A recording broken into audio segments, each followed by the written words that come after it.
Hello, everyone. Welcome back. For this video, I wanted to talk about my thoughts and opinions regarding the situation of the format based off of our summer 2026 season. Obviously, we didn't have a points update on for the summer because we decided that no changes were needed. We wanted to see what was happening, but I think it's worth taking the time to check in. I wanted to get this out a little bit earlier, but I've been a bit busy, so this is getting out a little bit closer to the points update than I would have liked. But I still think it's worth having this avenue of communication with the rest of the community. So we're going to go through this today. I'm going to be a little bit more casual today.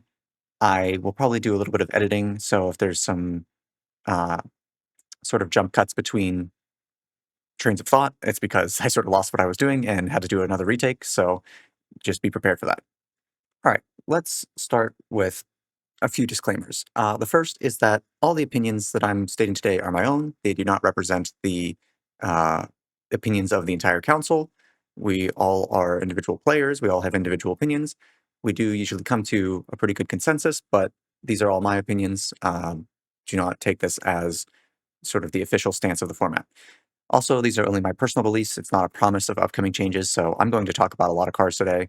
That doesn't mean that they're all going to be pointed. It means these are the cards that I'm thinking about. I'm only really focusing on my highest short-term priorities. There are a lot of cards that I think about, a lot of parts of a lot of aspects of the format that I think about, which are doing pretty well right now. And while they could use some adjustment, I don't think that they're very important to focus on at the moment. So I'm only going to focus on the main priorities, which is mostly combo decks. I'm not going to really delve into the data due to the interpretation difficulties of data for this format. Data is really useful and it can provide some good context, but it can also be really misleading.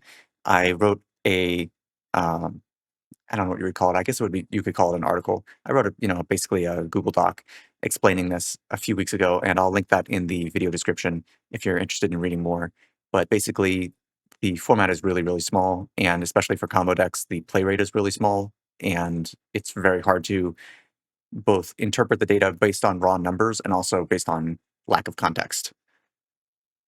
Finally, I will say that I think fair decks are pretty good right now. The fair versus fair matchups all feel pretty reasonable. Obviously, some decks are favored into others, but most of the time, I think that you can have pretty good gameplay if you're playing any fair deck versus any fair deck. So I'm not really looking at any changes for those decks. I'm mostly concerned about combo right now.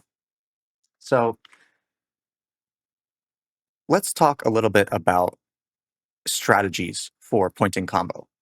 Uh, Indirect versus direct adjustments. I have seen many people suggest indirect adjustments such as strip mine or reanimate, because the idea being that combo decks usually operate on fewer lands, and so they're more vulnerable to being strip mined. And they also usually don't use strip mine themselves. So by buffing sort of the rest of the format, you make combo a little bit weaker. Uh, that is true, but it's usually really hard to gauge how much impact an indirect change will have on the format. So, for example, something like strip mine going to 0 might make combo a little bit worse, but it's probably going to be pretty low impact because most decks, even if they include both strip mine and wasteland, are not really going to actively tutor for them. It's going to be like a tiny bump in the strength of those decks against combo and probably won't really change the matchup in any dramatic way.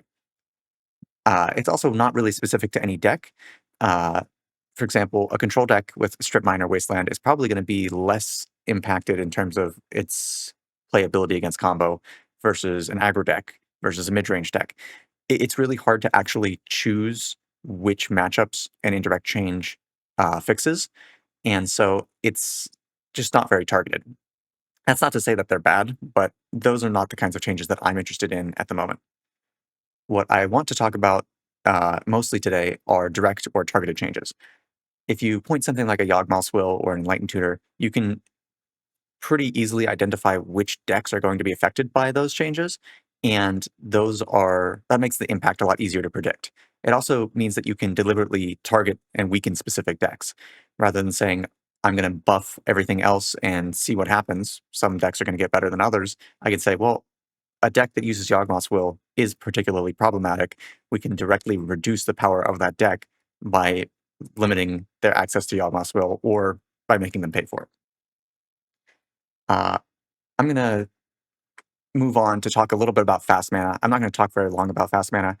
Basically, almost all combo decks use fast mana, and they probably abuse it more than any other deck in the format because they win the game so quickly.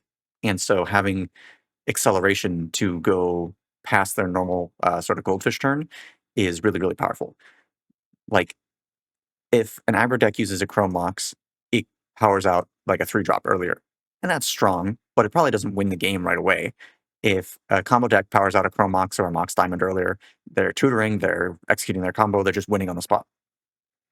That being said, one of the aspects of Canadian Highlander that draws a lot of people to the format is the high power of the format. And you don't want to necessarily take away power from the rest of the format just to fix a problem with combo decks.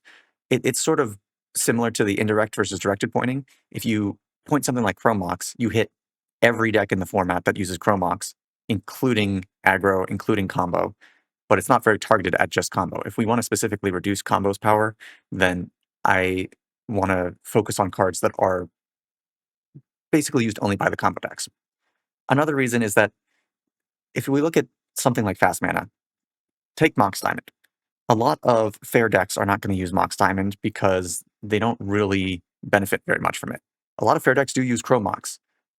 A lot of combo decks use both. If you point Mox Diamond is, I think if you ask most people, a generically worse card than Chrome Mox. But if you leave Chrome Mox unpointed and Mox Diamond pointed, it's a really, really strange thing for the points list. The points list is not necessarily a direct ranking of the power level of individual cards. It's just because a card is 1 point on the points list doesn't mean that it's equal to all the other 1 points on the points list. It's better than all the 0-point cards that are seeing play, so on and so forth. However, if you put a card on the points list, it does invite comparison. So if you put Mox Diamond on the points list, you have to ask, why is Chrome Mox not on the points list? How much different is Mox Diamond from Chrome Mox? If you do something like Mox Opal is only really abusable in sort of the artifact combo strategies. So things like Time Vault, Paradox Academy, and Citadel has enough artifacts for Mox Opal. And Mox Opal is really broken when you can get it online, but it also takes a little bit longer to get online. It doesn't usually come online on turn 1, sometimes not even turn 2. So you can't really point Mox Opal without pointing both Mox Diamond and Chrome Mox before it. So it's not really I don't want to call it a slippery slope because that's not the right way to look at it, but there's sort of a bar of power level. And if you start pointing cards that are weaker in power level than other cards that are unpointed that are directly comparable, it's just really, really hard.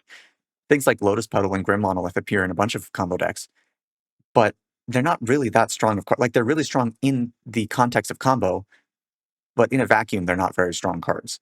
And if you want to get to really dirty fast mana, you can get the Spirit Guides, you can get to Depletion Lands, City of Traders. Like, there are so many ways you can go for fast mana that it's really hard to hit all of them. And this is something that I think is not worth doing at the moment. It would take a bigger, it would really change how the format looks and would take a lot more thought and planning before executing pointing at fast mana. And I realized I just spent a lot of time after saying I'm not going to talk about fast mana that much. Okay. Let's talk about the 5 different types of combo that I'm going to talk about today. These are decks that use Black Lotus, decks that use Bolsa Citadel, so basically Citadel Storm, decks that use Tolarian Academy, which are going to be Time Vault and Paradox Academy, Flash Hulk. Technically, there's like Flash Rector and all that stuff, but mostly Flash Hulk. And then I want to talk about Nadu. These are sort of roughly in the order of fastest / most problematic to least problematic. It's not exactly a pure comparison of speed, but it is the sort of ordering of my concerns for each of these decks. So let's start with Lotus combo decks. The first thing to understand is that Black Lotus is really quite a broken card. Obviously, it's 7 points, but it is really explosive. Any hand that has Black Lotus basically has the capability to turn 1, which is insane in a format like ours. Like, you're not expected to be able to interact on turn 1.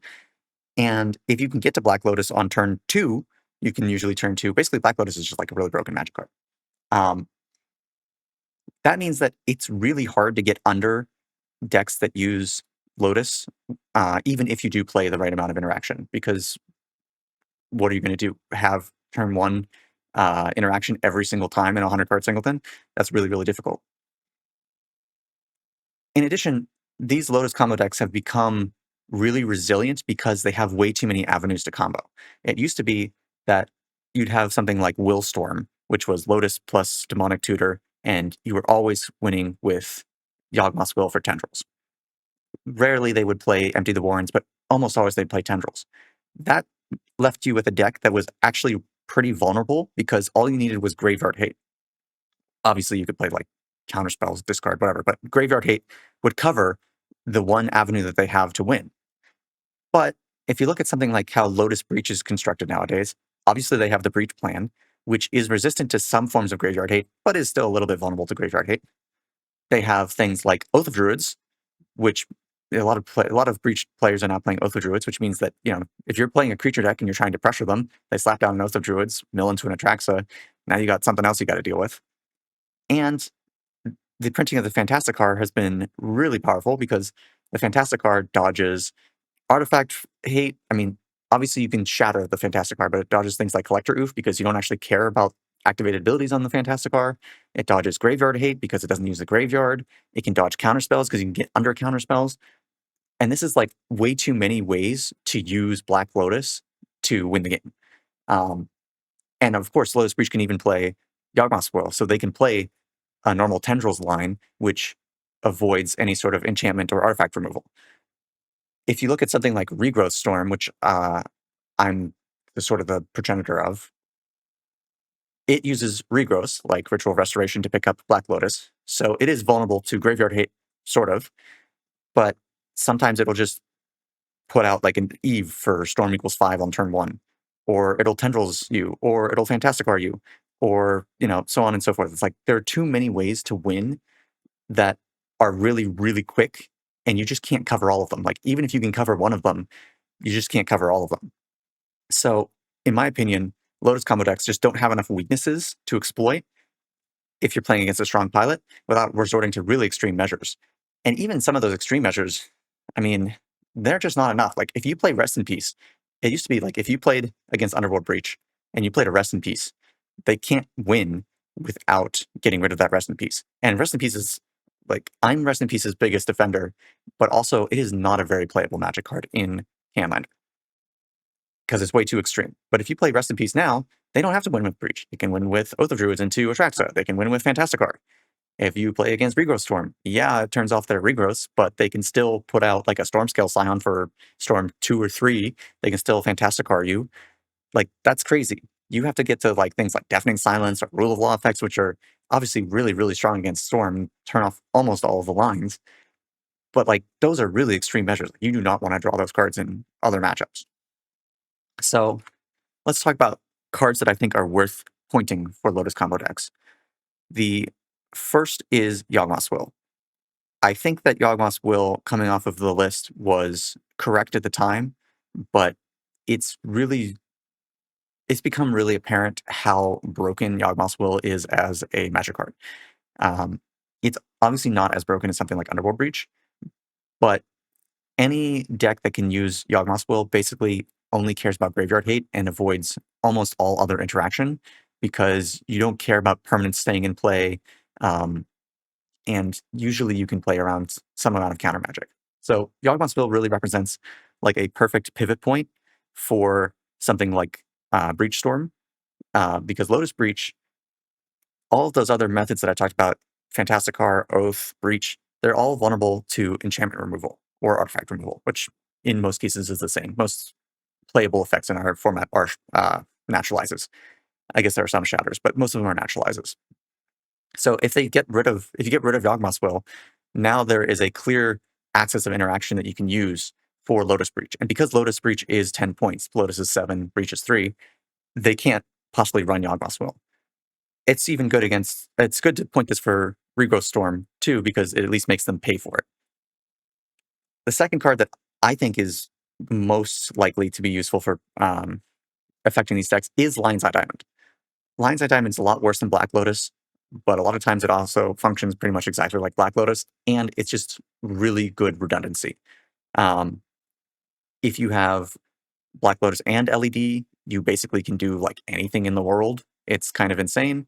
And getting rid of LED or putting LED to 1 makes decks like Slushy and Regrowth Storm have to pay for it. Lotus Breach can't pay for it anymore, which means that if you can exile the Black Lotus, it makes it way, way harder for them to win. Obviously, they can still win with like Lotus Petals, but it's a lot harder. And no one is doing anything fair with LED. Like if someone plays an LED, they are not planning to play a fair game of Magic. They're planning to do something extremely broken. So I think LED could be won for that reason. The next card is Demonic Council, especially in Lotus Breach, which often plays a lot of strategic planning effects and self-mill effects because it's already trying to mill itself to enable Breach. It is so easy to turn this online, which basically means it's Demonic Tutor. Unpointed Demonic Tutor is really good. If Demonic Tutor wasn't 3 points, I bet you more people would play it. So it's just really easy to enable for these kinds of decks, and I don't know, it's just probably too good to have it at 0. For Enlightened Tutor, it is a card negative tutor. It can only find certain cards, artifacts or enchantments, of course. But a 1 mana instant speed way of finding Black Lotus is really, really powerful to have at 0. It also finds Breach and Oath of Druids in Lotus Breach. It also finds the Fantastic card now. So it's really responsible for a lot of early deaths.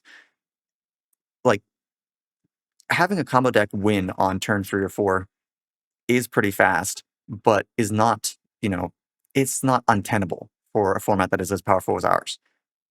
But 1 mana tutors or 0 mana tutors, which I'll talk about a little bit more later, tend to creep the game into, well, instead of winning on turn 3 or 4, you're winning on turn 2 or turn 1 even, because you could do something like Enlightened Tutor, get Taxing Probe, draw your Black Lotus, go off.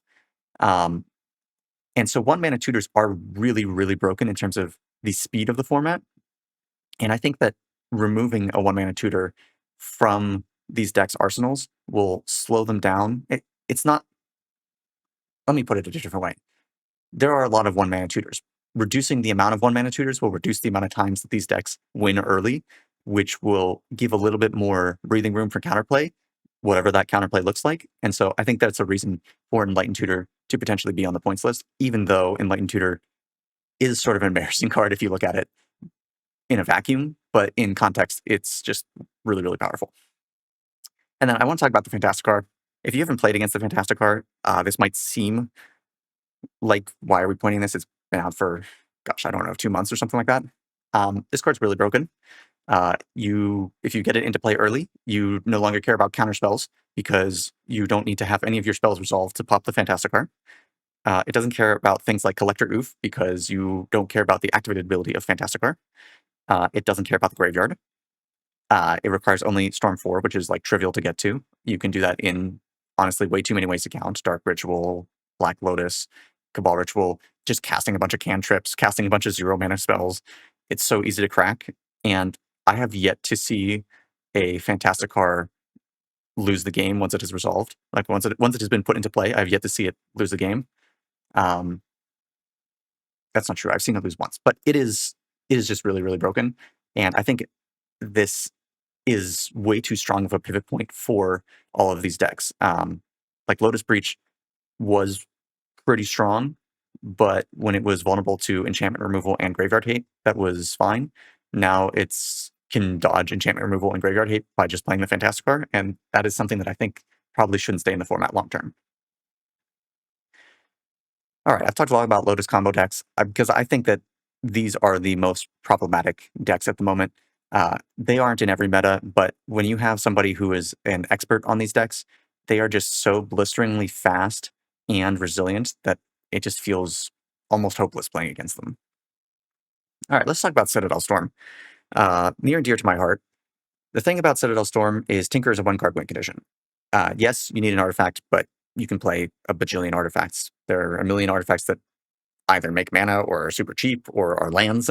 And Tinker is basically just you only need to find one card. Most decks need to find 2, maybe 3 cards to win the game. Tinker, you only need to find 1 card. That means that it's really, really fast, and it's also really hard to stop, because what are you going to do? Blow up every single artifact that comes into play so that Tinker can't be cast? That's just like not very realistic. Something that is important to recognize is that the win condition for Citadel Storm is pretty compact. You need Bolus of Citadel, you need Tendrils of Agony, and then nowadays you use Doomsday. It's the most efficient method for winning. That's 3 cards. That means you can fill the rest of your rest of your deck with whatever you want. You can put in interaction, you can put in cantrips. You obviously need some amount of artifacts to enable the Tinker plan, but the point is that Citadel is really compact.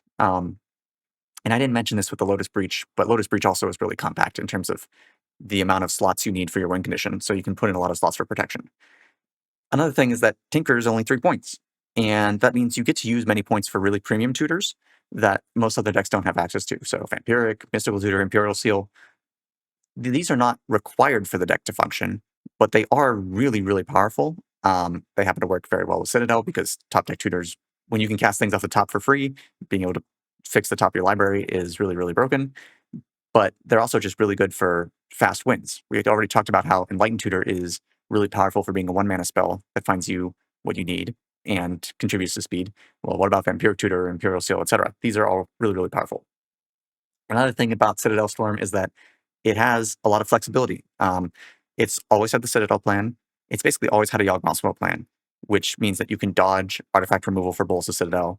So, like, basically, your opponent needs to either be attacking your life total and hitting artifacts to deal with Bolus of Citadel, or they need to be hitting your graveyard to deal with Yawgmoth's Will, and those are like 2 opposite things. And it's very easy to pivot between them for skilled pilots of the deck.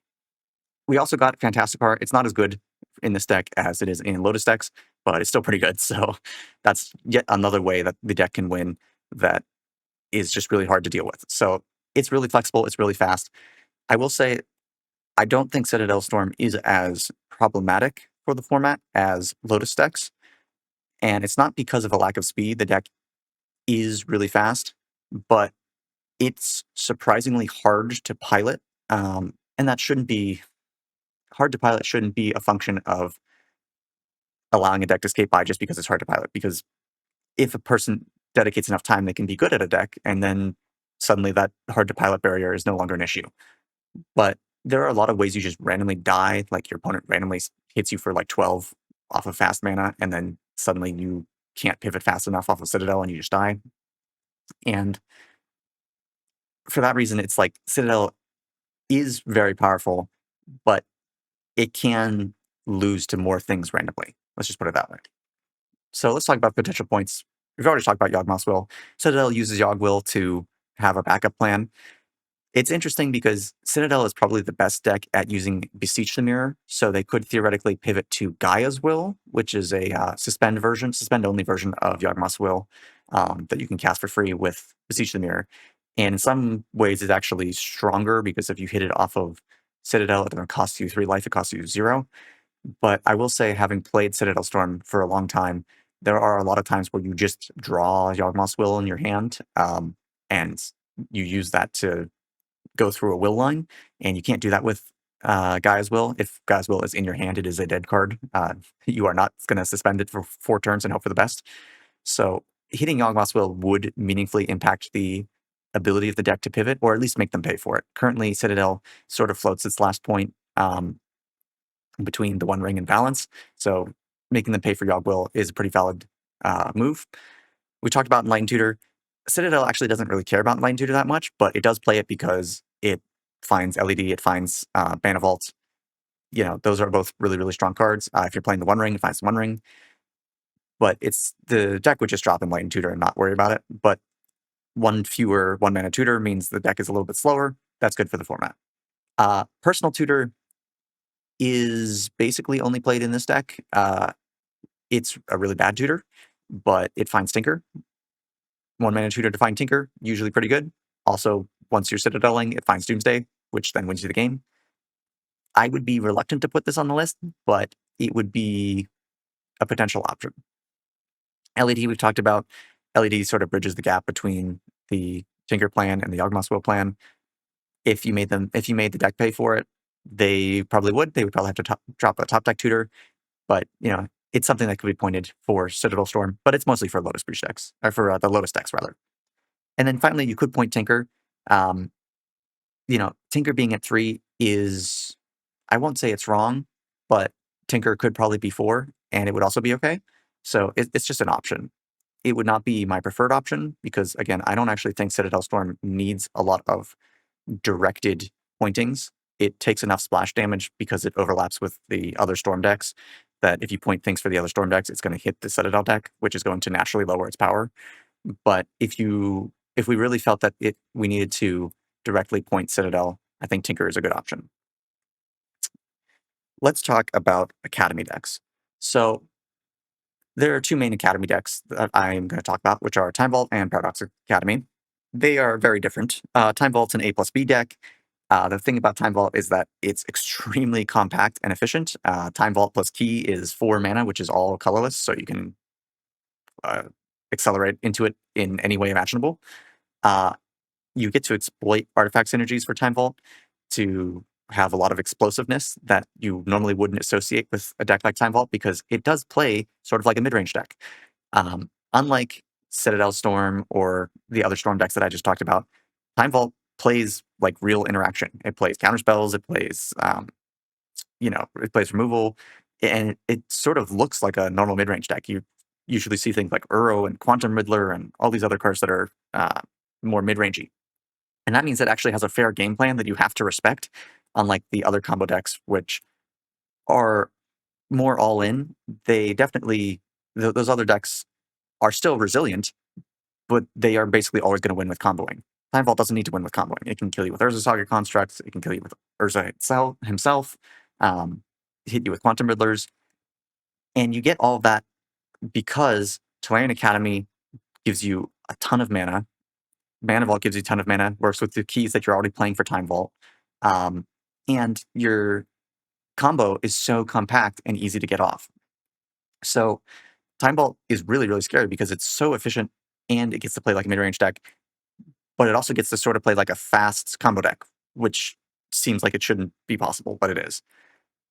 Paradox Academy is on the opposite end of the spectrum. Paradox Academy usually plays very little interaction, and it's usually slower than Storm decks like Citadel Storm or Lotus Breach or Regrowth Storm. But the thing about Paradox decks is that they have really extreme inevitability. They sort of are like a density combo deck. Like once you get enough density of mana, you can just sort of do whatever. And that makes it really hard to actually collapse the deck and stop it from getting off the ground. Yes, you can hit like the first mana rock and maybe that'll do enough, but once Paradox gets rolling, it's really hard to stop because there's no one single piece that really is super important to the deck functioning. Obviously, you've got things like Paradox Engine, Time Spiral, Rings of Brighthearth is like combos with everything under the sun, but it just has ways of making like 15, 20, 40 mana or whatever. And when you make that much mana, like basically nobody can stop you. It is usually considered not as problematic of a deck because it is a little bit slower. It usually takes a little bit of time to accumulate the resources to get off the ground. But I will say that if you look at the Winner's Archive or at Canline decks, these are some of the most successful combo decks of 2026. Time Vault is #1 for the entire format in terms of its success rate. And I think Paradox is like #8 or something like that, but it's, I think, the #3 combo deck in terms of results. And part of this is due to popularity. People like Paradox Engine a lot more. They like Paradox Academy a lot more than Storm decks. They like Time Vault a lot more than Storm decks. Because if you're playing a Time Vault deck, you get to play like sort of a normal deck that just has an I win button. If you're playing Paradox Academy, there's a sort of luster to the idea of like I'm not winning with the same thing every time, which you don't get with some of the other decks. But just because they're popular doesn't mean that they aren't powerful. So let's talk about potential points. I only have 4 of them this time. The first one that I would really like to see is Academy to 2.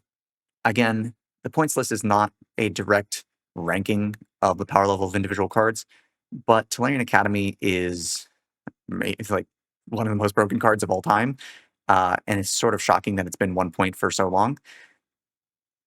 It really is abused in Time Vault and Paradox Academy. Obviously, Paradox Academy is literally it's in the name, but Time Vault gets to use Tolarian Academy in a way that really sort of ties the room together. Like, I don't think Time Vault would necessarily play all of the land tutors if it wasn't for Academy and Ursa Saga, but mostly Academy. Um, you can just have a game where Time Vault looks like it's just playing normal Magic, and then suddenly they play Tolarian Academy or they find Tolarian Academy, and they're no longer playing normal Magic. They're playing with 10, 12 mana every turn. Uh, that's maybe a little bit of hyperbole, but they're playing with a lot more mana than really they have any right to be playing with. And that's just like not really something that should happen. That's like a really powerful play pattern that you would think would require a lot of investment, but it doesn't. It really doesn't require much investment at all. If we hit Tolarian Academy, currently Time Vault plays Time Vault, Academy, Saga, Mana Vault.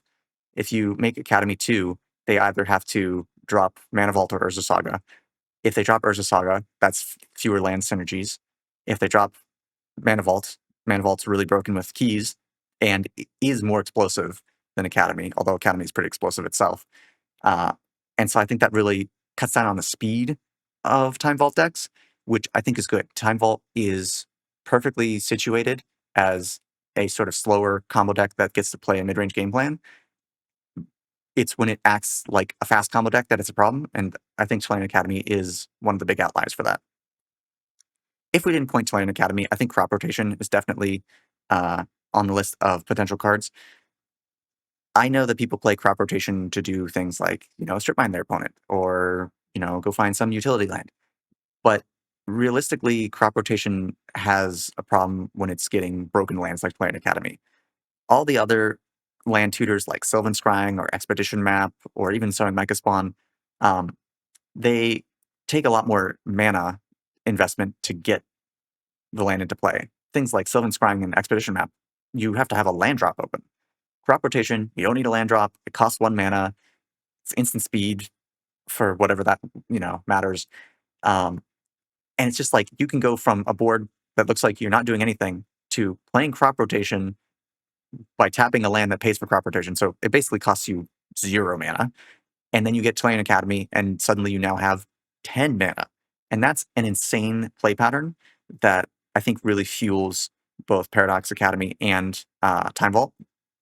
And I think that if we took away the Crop Rotation as the most efficient way to get these cards, it would really reduce the ability for these decks to just sort of explode out of nowhere.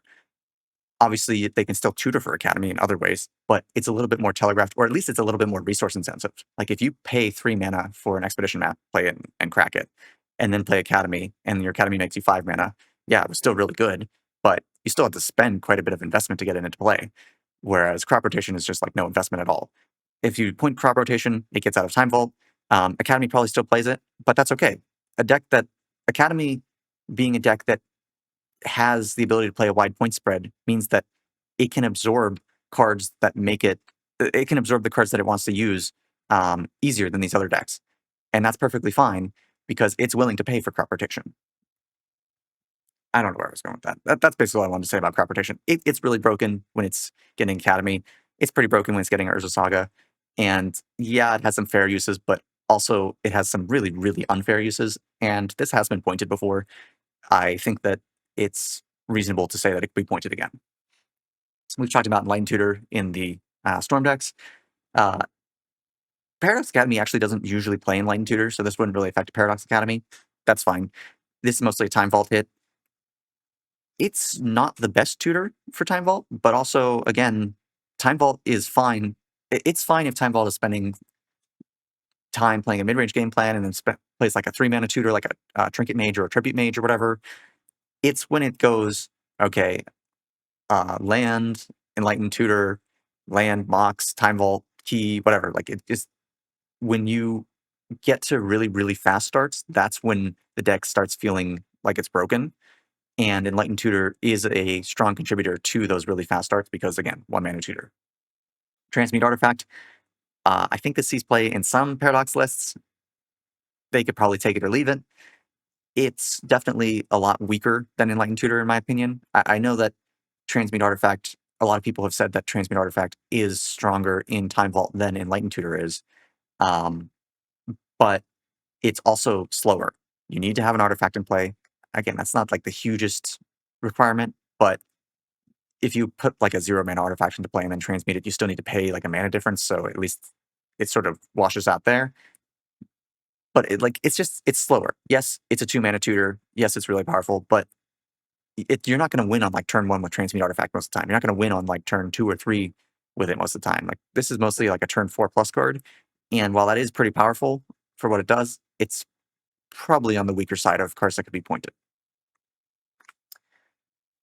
All right, we've talked about Time Vault, we've talked about Paradox Academy. Let's talk about Flash Hulk. When most people talk about the problematic combo decks, Flash Hulk comes up quite a lot. Part of that reason is that the way that the Hulk piles work is that you basically can't interact once Flash is resolved. They're either getting Sylvan Safekeeper, which means that you need either an instant speed board sweeper, which is rare. Most decks are not, like, there are not really many of those running around in the format. Or you need consistent graveyard hate, like Rest in Peace or Dothy Voidblocker. Or you need like 5 pieces of spot removal / graveyard hate, / targeted graveyard hate. Like, that's just basically once Flash resolves, 99.99% of the time, there's not a thing that you can do about it. So Flash Hulk really dodges a lot of interaction, which makes it really frustrating to play against. Because Flash Hulk is instant speed, Flash is 2 mana, instant speed, you can avoid most hate bearers, and you can bully counter spells at instant speed. You don't care about things like an Archon of Emeria that only lets you cast 1 spell a turn. I mean, you care about it in that you do want to chain spells together, but you don't care about it in that you can still win through something like an Archon of Emeria. You can beat even things like Opposition Agent because you just hold up Flash at all times. If they ever go to tap out for Opposition Agent, you just flash over top of it. Same thing like counterspells. Most of the ways that you beat a combo deck is that you have to tap out at some point for pressure. And a lot of times, if you're playing like a blue deck with counterspells, the way that you beat combo decks is that you play flash threats because most combo decks can only win at sorcery speed. So on your opponent's end step, you flash in your threat, you start hitting them, and then you never go shields down again. The problem is flash is instant speed. So you tap out for your flash threat, they just go flash over top. You're dead. So Flash Hulk is really, really powerful, and probably the best combo deck against blue decks, just because of the nature of the combo. And another annoying thing about it is that it can be really highly interactive. Depending on the deck that you, depending on how someone constructs the deck, they can play things like a lot of removal spells. They can play their own counter spells like Remand and Mana Leak and that sort of thing, which we saw out of Time Vault. Time Vault can play those things, but it still mostly wins at sorcery speed, whereas Flash Hulk wins at instant speed. Part of the problem with Flash Hulk is that there are a lot of cheap unpointed creature tutors. We sort of unpointed all of these to make creature combo a little bit more viable. And Flash Hulk is not a creature combo deck in the same vein of something like a Nadu where you can point removal spells at it. But it is a creature combo deck in that you do use creature tutors to find half of your combo. So things like Summoner's Pact, which is literally free and instant speed. Worldly Tutor, 1 mana instant speed. Eladamar's Call, 2 mana instant speed. There's just a lot of really cheap unpointed creature tutors, so you can find Hulk really easily. Flash is a little bit harder to find at instant speed. I can't think off the top of my head good unpointed ways to find it. I mean, you can play like Limdol's Vault, but that card is not good. But also, because Flash Hulk operates at instant speed and only has to cast 1 spell, it can really benefit from things like Mistrise Village, which makes its spells uncounterable. It can use Force of Negation to protect its own combo win, which is like absurd. You can turn off your opponent's Force of Negation by flashing on their turn and have your own Force of Negation, which means you have double the amount of forces and you've cut your opponent's number of forces in half. It's just really powerful. Now, something about Flash Hulk that most people don't appreciate because they usually are blinded by the fact that they're just dying to it, is that Flash Hulk is slower. It is a pretty consistent turn 4 deck, but it's not often winning on turn 2 or 3.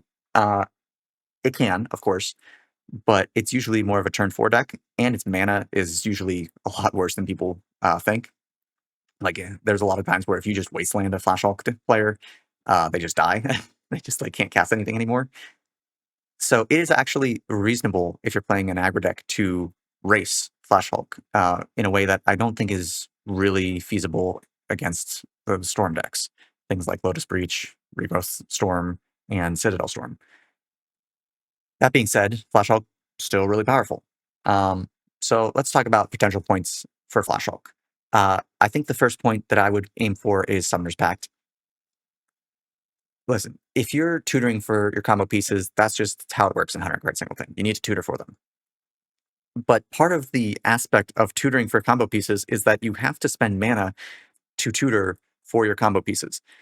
If you could just play every game with your combo pieces in your opening hand, basically every combo deck in the format would feel broken because you're paying only the mana that's on the card, and that's usually not very much, and you just win really quickly.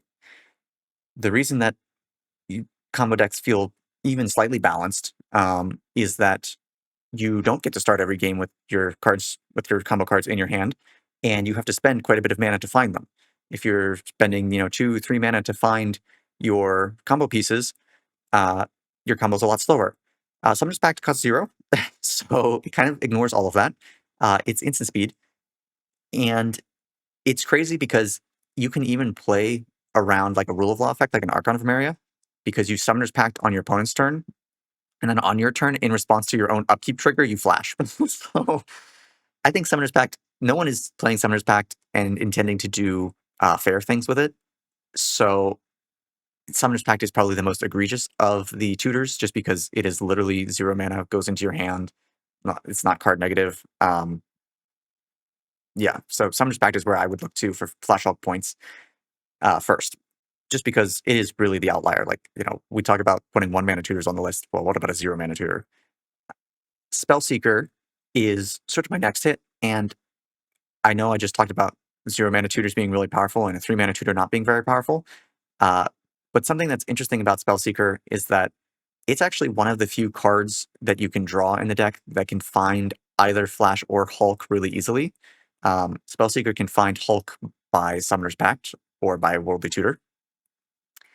And obviously it can just get Flash itself. There are actually not a lot of 3 mana tutors that Flash Hulk plays that find both halves. You usually have to rely on a lot of transmute cards when you're playing Flash Hulk. You can play things like Rhystic Tutor, but Rhystic Tutor is really bad if you're playing against blue decks. Rhystic Tutor is very volatile because it can be good or it can be really bad. Grim Tutor is really hard on the mana, but is usually still played because black is really hard in a deck that is usually 4 color. And it does lose you 3 life, so I can tell you from experience playing Flash Hulk that there are non-zero number of times I've cast Grim Tutor, lost the 3 life, and then just died because that's a huge amount of life to lose for something that will win you the following turn. And there's just not a lot of ways that easily get you to either half of the combo that aren't card negative. I mean, there are some top deck tutors like Insatiable Avarice, but Spellseeker is basically unique in that it does bridge towards Pact or Flash, and it's an easy way to get to either of them from a redundant creature tutor.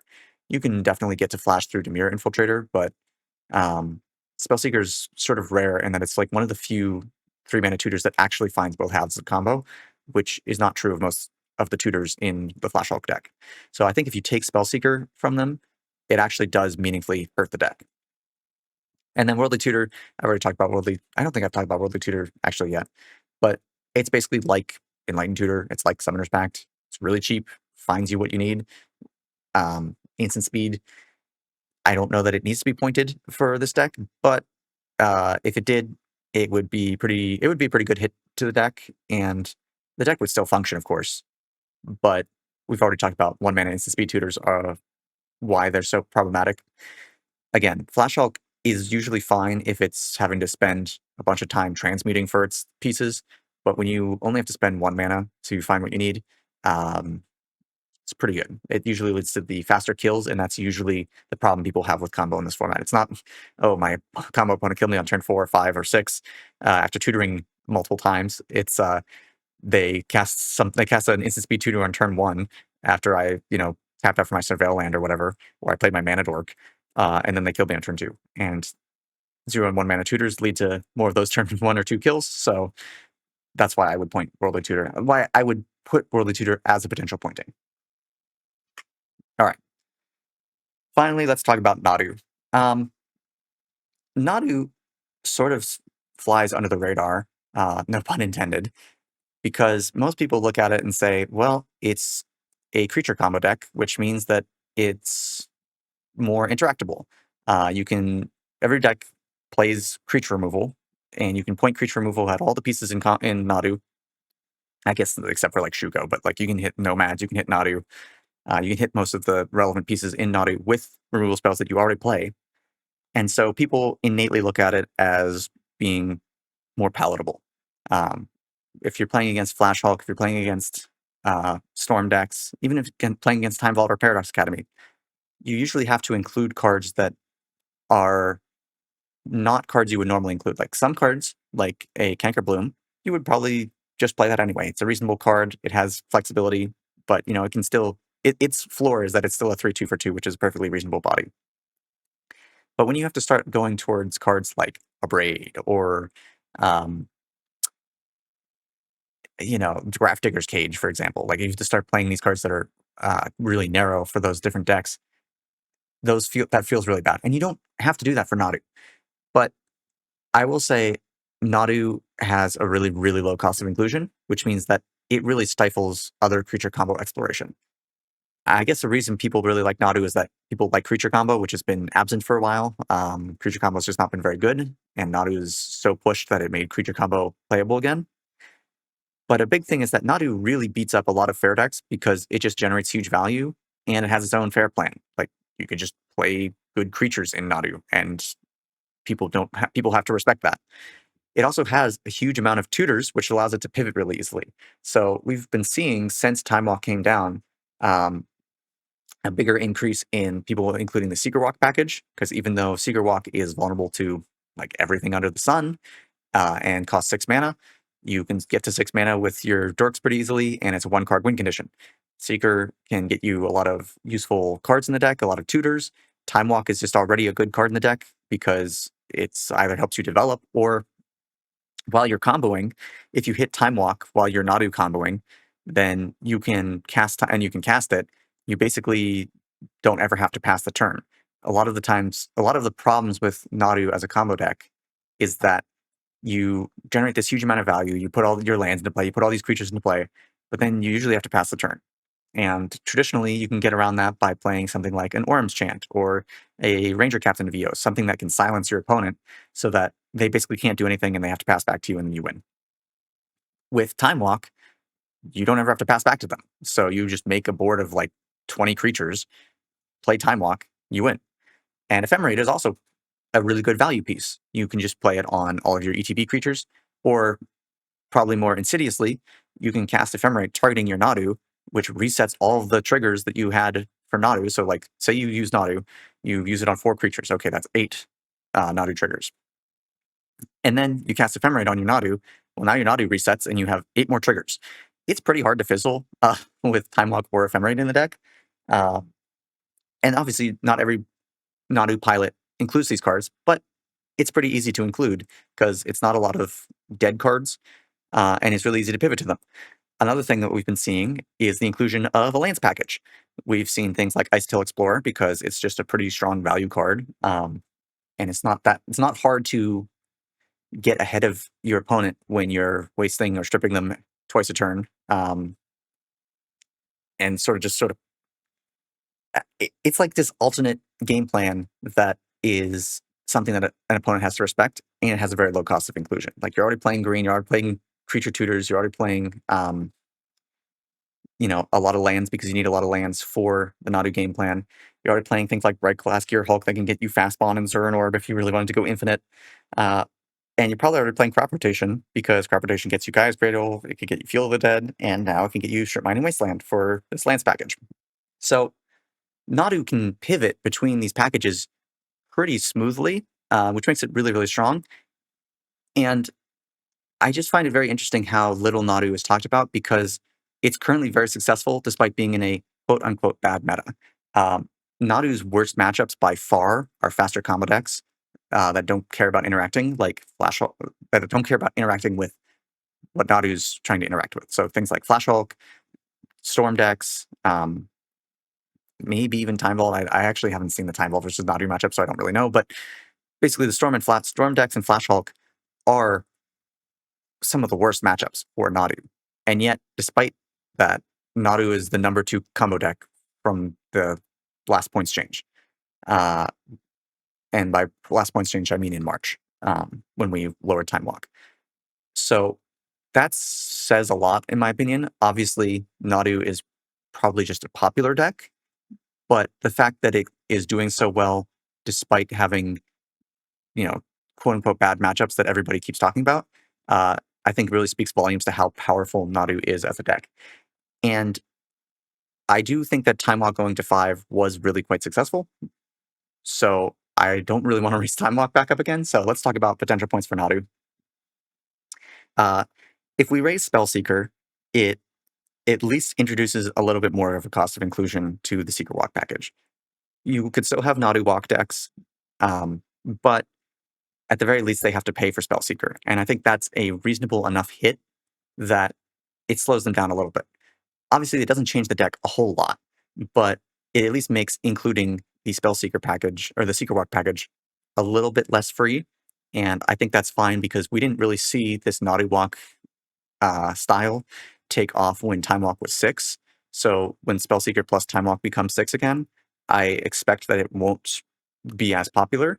It might still be played because now people understand how good it is in Nadu, but at least it gives more.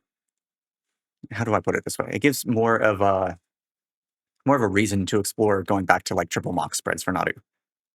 I think the next best thing would be pointing Nadu itself. Nadu is 1 point. That's still a really low cost of inclusion.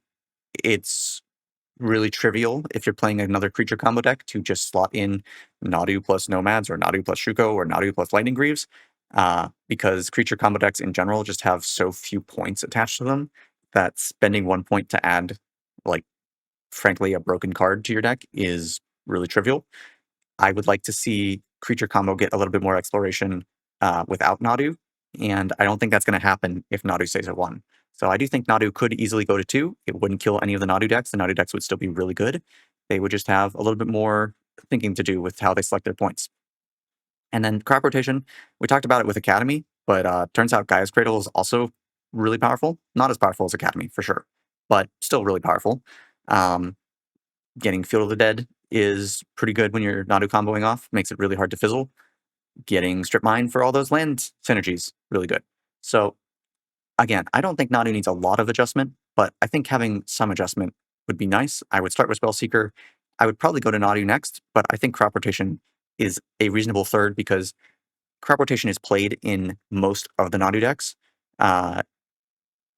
even the ones that are not on Spellseeker. Like the ones that are not on Spellseeker, they still play crop rotation. The ones on Spellseeker, they still play crop rotation. For the most part, it's not in every deck, but it's in most of them. Interestingly, stuff like Summoner's Pact and Worldly Tutor are actually not played in a lot of Nadu decks, so those points would not really affect Nadu very much, which is why I don't suggest them here. All right, I've been going on for a while. Let's just quickly talk about the cards that I would say are not considered for increase that I have seen a lot of people talk about. So let's talk about something like Tendrils of Agony. People often speak about pointing the payoffs for Storm. Most of the payoffs that you point for Storm are not worth pointing. If you're not winning with Tendrils of Agony, you'll win with Empty the Warrens. You'll win with an Eve or something. Like you'll find other ways to win the game. Tendrils is just probably the most efficient when you're doing Yogg-Will stuff. But honestly, it's just like not worth pointing this card. People will either pay for it and they'll make their deck worse, or they won't pay for it and they'll be fine. Like Tendrils is a good card, but It's not a card that is worth pointing. It's not going to actually fundamentally change the nature of these Storm decks. Why don't we point Black Lotus? Well, the problem is that Black Lotus plus Underworld Breach is 10 points, which means that if you point Black Lotus, you delete Lotus Breach from the format.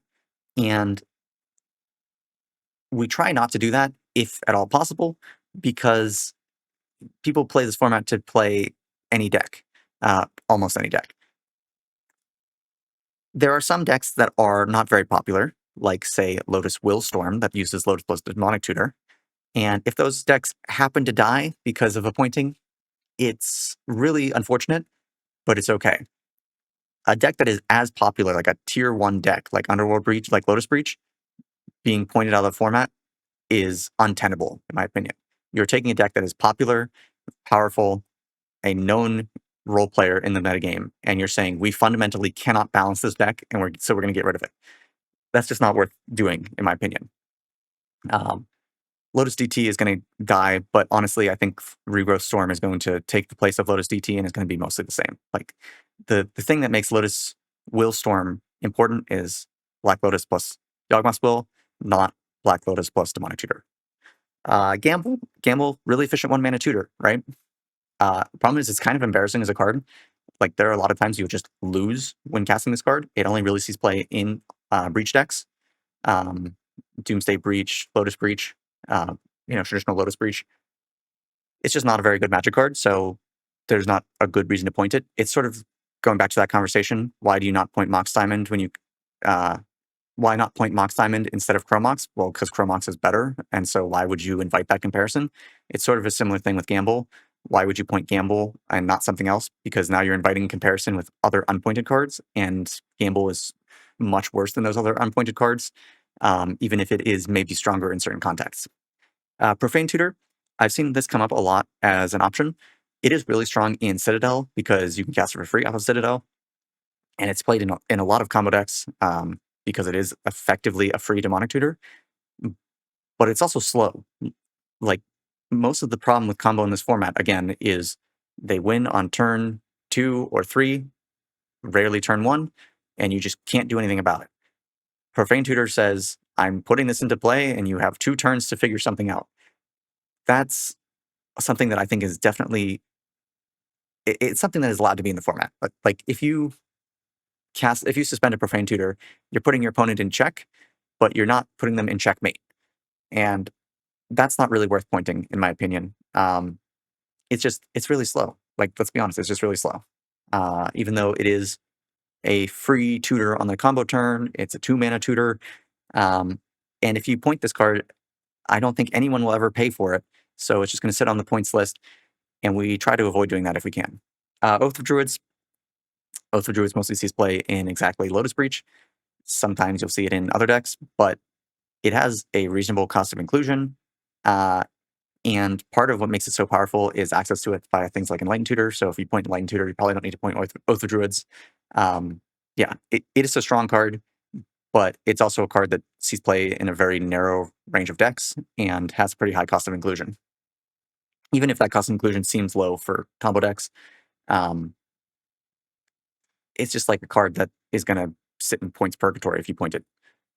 Citadel, you could point Citadel, but the question is, what is the more broken card between Tinker and Bolsa Citadel? And the answer is Tinker, because people are not having any real noted success playing Citadel decks without Tinker.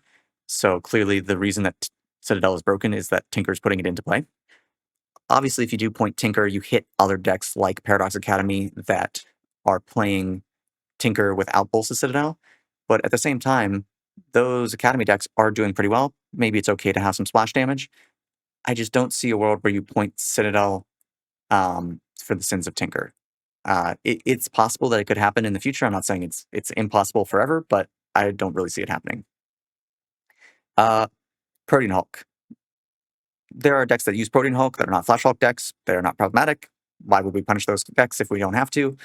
Also, when you point specifically the combo cards of the namesake combo cards of a combo deck, it is a much more dramatic adjustment than pointing like unpointed tutors. So I don't think Flash Hulk is in need of that much of an adjustment that Protean Hulk needs to be pointed.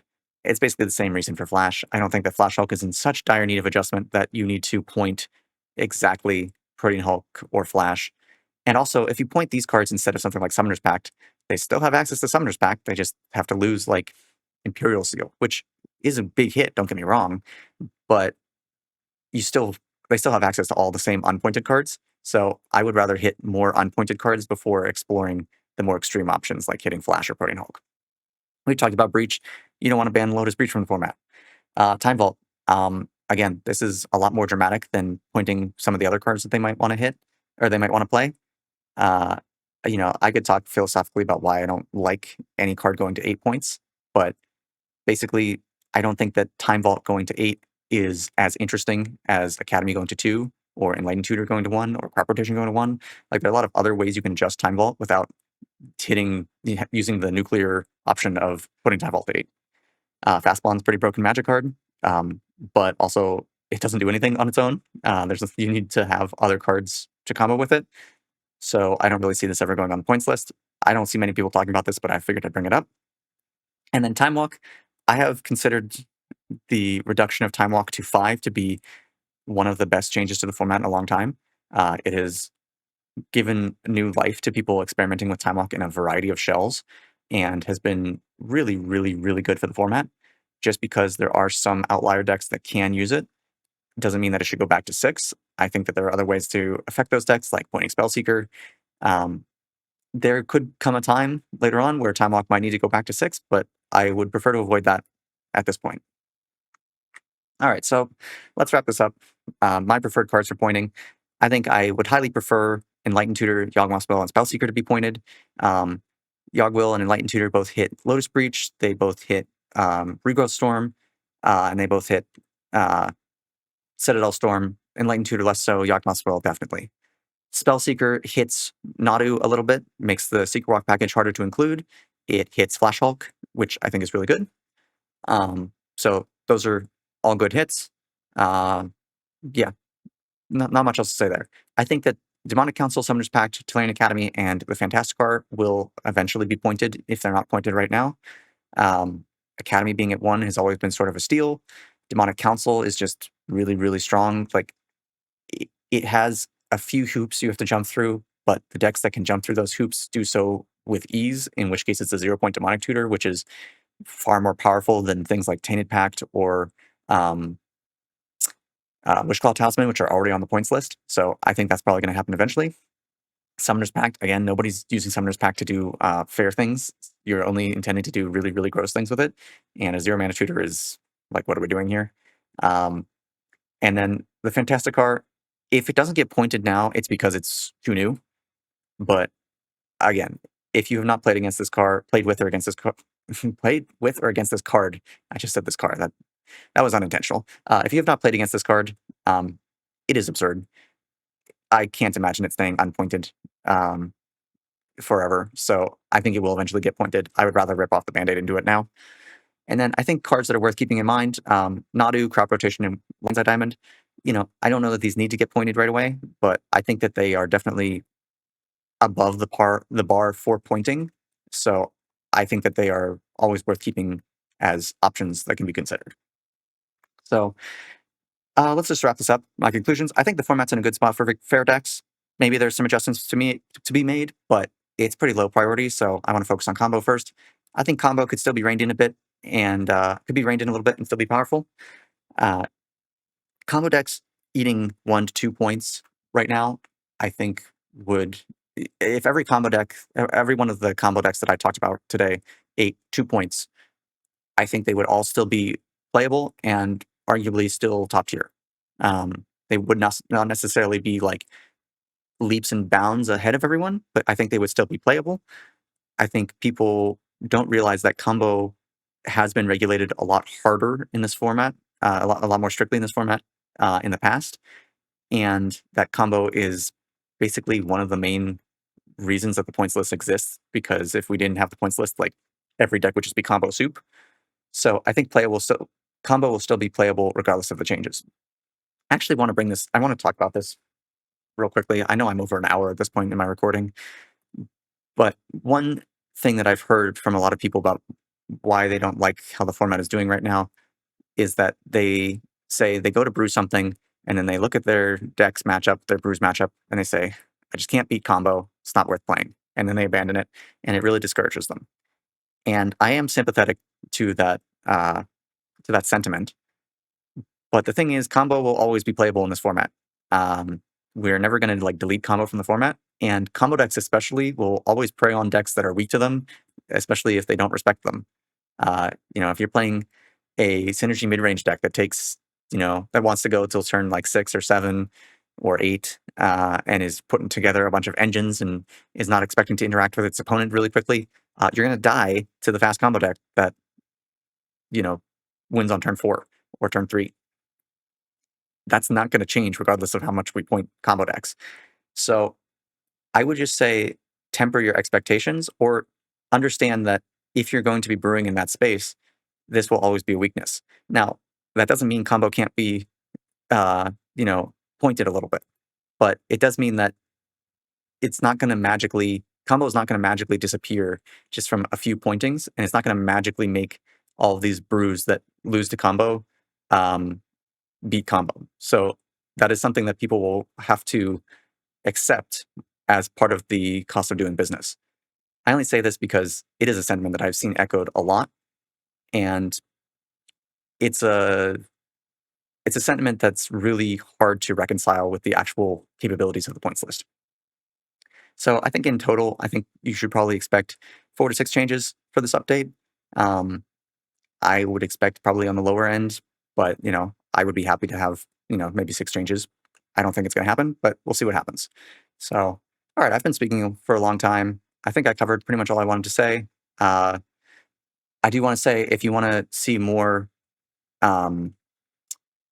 discussion about combo pointings, some user Zoe had a really good video and document that she put out. I'll put it in the description so you can go check that out. If you have any other things that you've been thinking about, or just want to talk to me about my thoughts, feel free to leave a comment down below or message me on Discord. I'm always happy to talk shop. But that's all I really want to talk about today. I think that the format's in a pretty good place. Combo needs to be brought in a little bit. These are sort of my thoughts about the format, and yeah, looking forward to more Highlander. So if you stuck around this long, thank you for watching. Have a great day, and I will see you next time.